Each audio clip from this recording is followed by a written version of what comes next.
Here's a nifty title. No Loss. Sounds like an insurance plan.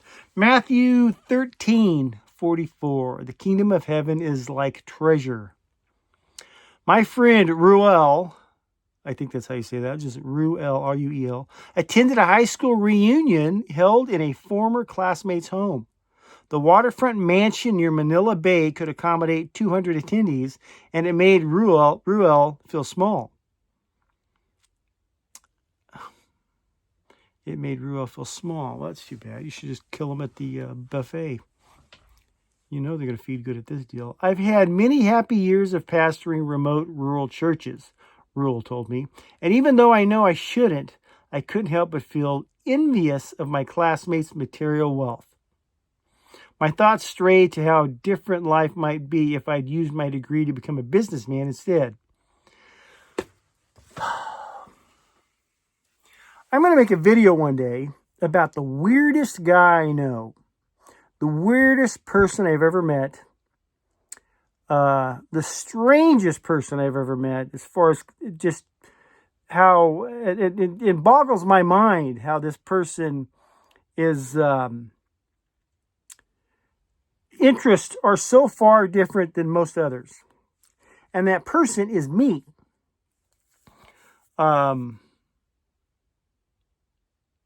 can't think, maybe just the way I was brought up or just different. I don't remember ever. One time where I was envious. I've never been envious of others. That's not been my thing. Because I never thought, let's say somebody had this thing, maybe they had wealthy parents or they did well or they made did whatever success and got this thing. I never sat back with, man, I'd like to be him. I want to be him. Oh, but he has also, I might like to have the stuff.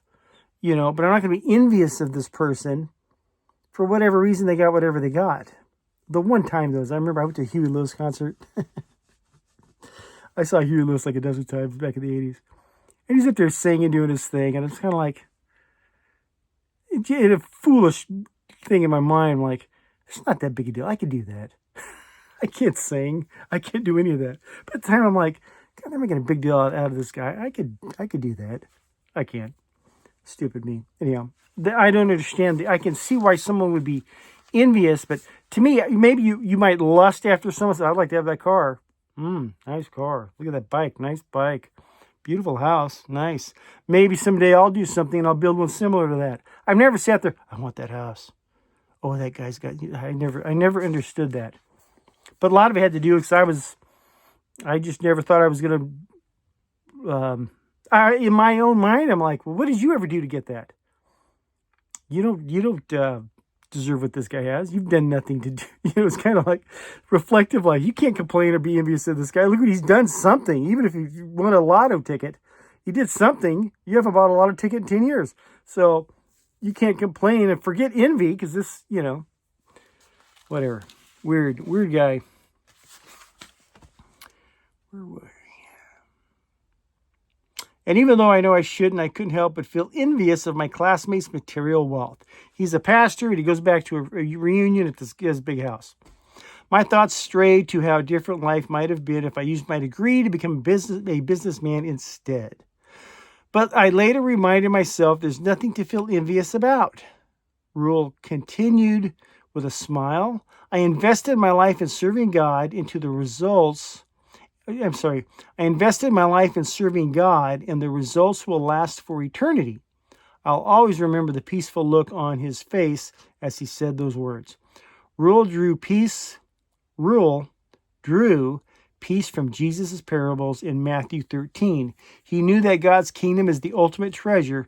Seeking and living for his kingdom might take various forms. For some, it might mean full-time ministry, while others, it may be living out the gospel in a secular workplace. Regardless of how God chooses to use us, we can continue to trust and obey his leading, knowing, like the men in Jesus' parables, the value of the imperishable treasure we've been given. Everything in this world has infinitely less worth than all we gain by following God. Our life, when placed in his hands, can bear eternal fruit. What have you had to live without for the sake of following God. How does Matthew 13:4 encourage you? Father, let each day of my life be a celebration of the treasure I found in you. Anyhow, I get the point of this, and it's correct. Just the envy thing kind of throws me. I just don't get why people do that. Love you. God bless.